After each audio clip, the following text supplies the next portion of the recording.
Uh, Hello, everybody. Scott Golden here with the Pro Wrestling Logic YouTube channel and the Superstars of Wrestling Review Series for the 7th of October 1995.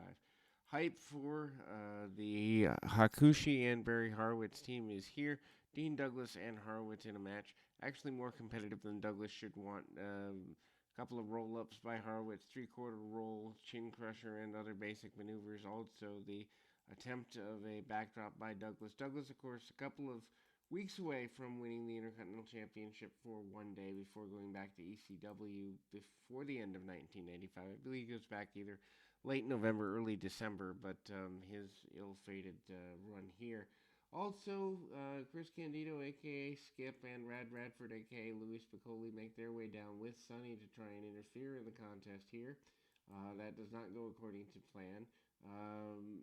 Douglas manages a high vertical suplex and the perfect style plex later in the contest here, and but back and forth with Barry Horowitz, certainly not where a guy like Shane Douglas, aka Dean Douglas, wants to be in a match like this. Back and forth, a little bit of a sweeps time, and then we go to highlights for the upcoming In Your House at the end of October in a couple of weeks, about 2 weeks away here, a little bit more. Highlights of Razor Ramon and Jacob and Eli Blue in the 1-2-3 Kids. Some miscommunications there, of course, setting up the 1-2-3 Kids heel turn eventually in the month of November.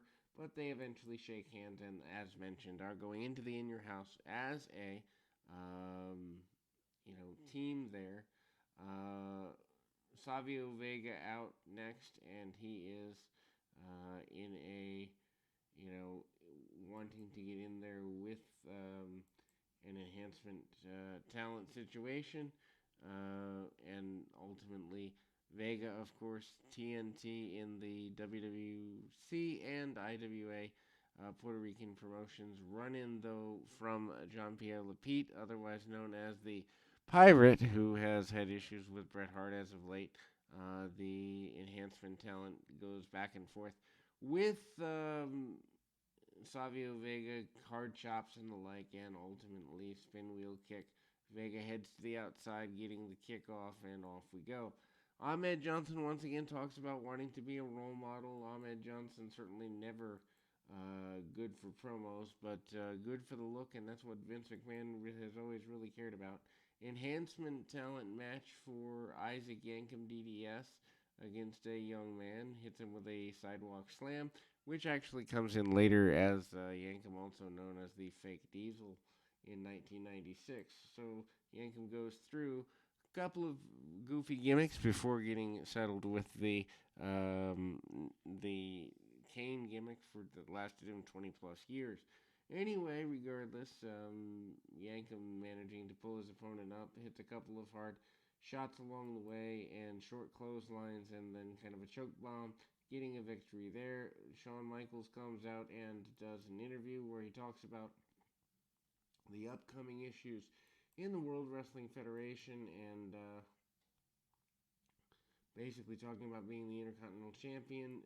Dean Douglas confronts him and basically says that he's going to take him to school and that his time as Intercontinental Champion is over. Of course, they do not realize that Shawn is going to be laid out in a legitimate street fight, non-wrestling related, in before that pay-per-view takes place, and that is what leads to the temporary win for Douglas.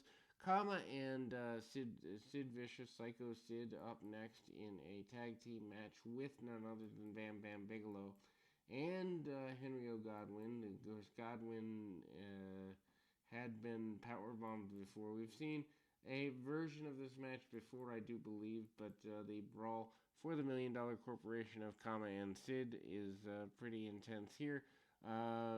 Godwin manages to stand toe to toe with Kama, although Kama has a few bit better of the power related maneuvers, hard shots to the midsection by Kama, and then Sid comes in going for the attempted power bomb.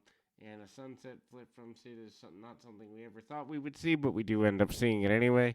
And then we see, Bigelow come in and they bounce both guys around.